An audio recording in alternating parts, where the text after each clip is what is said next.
तो दोस्तों असी अज तुहानूं विखाने हैं कि जदों इंजन सिस्टम नहीं होंदा सी पुराने वक़्त विच ते उदों सरसों का तेल किस तरह कड्ढीदा सी, वो डगियां नाल जिवें कड्ढीदा सी या जो सिस्टम सी दिखाने तुहानूं।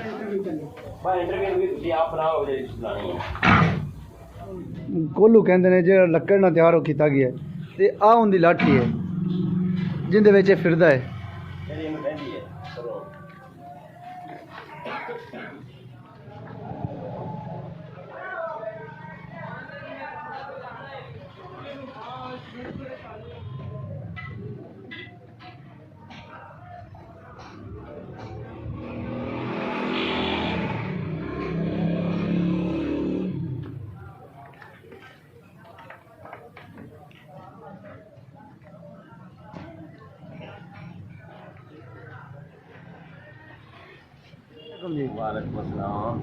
तो चाचा जी इन्हें बारे सानू थोड़ा दस्या भी कदों तो तुसी इस्तेमाल कर रहे हो? जो पाकिस्तान ते हिंदुस्तान बनया ये उस वक्त का निज़ाम चलता पाया है। अच्छा जी। ये मेरे बाप दादा की पुरानी साड़ी रीत हैगी है। अच्छा जी। ते पहले स्पेलर जिहड़े हैगे ने जो मशीनां जिहड़ियां ने ये नहीं सी होंदियां जी।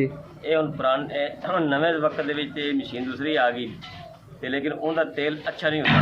अच्छा। इसका तेल बड़ा बेहतरीन होंदा, चाहे तुसी अपनी जिंदगी भर इन्हूं इस्तेमाल करो ये जड़ा है खराब नहीं होंदा। अच्छा। इस तेल का तो उस तेल का फर्क है कि उहदे विच तेल का छट्टा लगता तेल विच रह जाता है तो तेल हो जाता खराब। इहदा विच जिहड़ा नाल गर्म हो जाता है जिहड़ा पानी छट्टा होंदा ज़ाया हो जाता विच। इहदे गाड़ी दे विच भाई जी 12 किलो सरसों पैंदी है।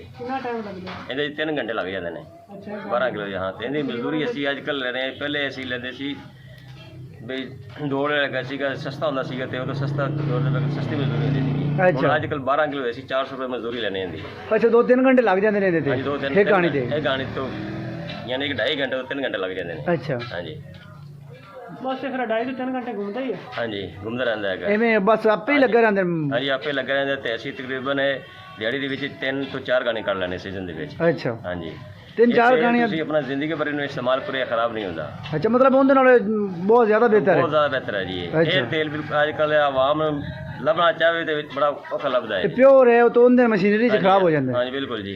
अच्छा जी। ਉਹਦੇ ਇਸ ਦੇ ਤੇਲ ਦੇ ਉਸ ਤੇਲ ਦੇ ਰੇਟ ਫਰਕ 100 रुपए ਦਾ ਰੇਟ ਦਾ ਫਰਕ ਹੈ। ਉਹ ਦਿਨੇ ਅਸੀਂ 300 रुपए किलो ਇਹ ਦਿਨੇ 400 रुपए किलो। अच्छा ਹਾਂਜੀ मतलब ये सब नाल बेहतर है। ਬਿਹਤਰੀਨ ਹੈ ਜੀ ਬਗੈਰ ਕੈਮੀਕਲ ਤੋਂ ਤਿਆਰ ਹੁੰਦਾ ਜੀ ਦੇਸੀ ਤਰੀਕੇ ਨਾਲ ਜੀ। हाँ बिल्कुल वो तो मशीनरी विच मुड़ खराब होना ही है। ਬਿਲਕੁਲ ਬਿਲਕੁਲ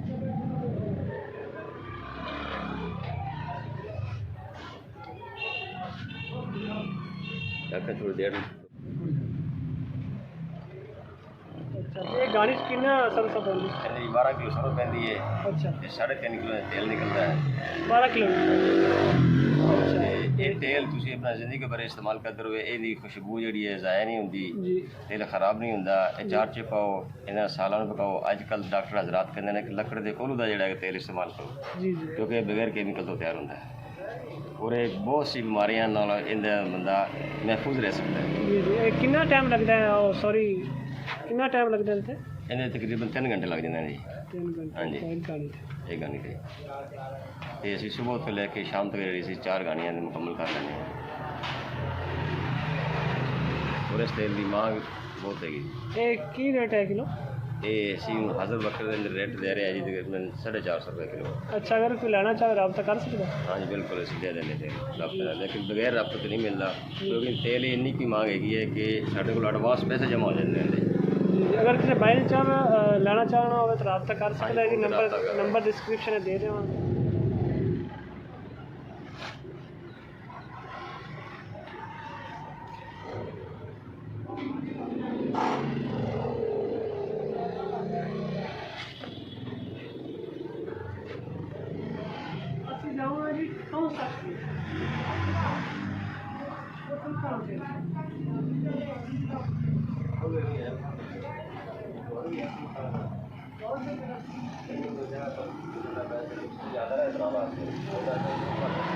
तो अगर तुहानूं वीडियो चंगी लगे तो लाइक और सब्सक्राइब जरूर कर लवां ने ते फिर मिलने अगली नैक्सट वीडियो।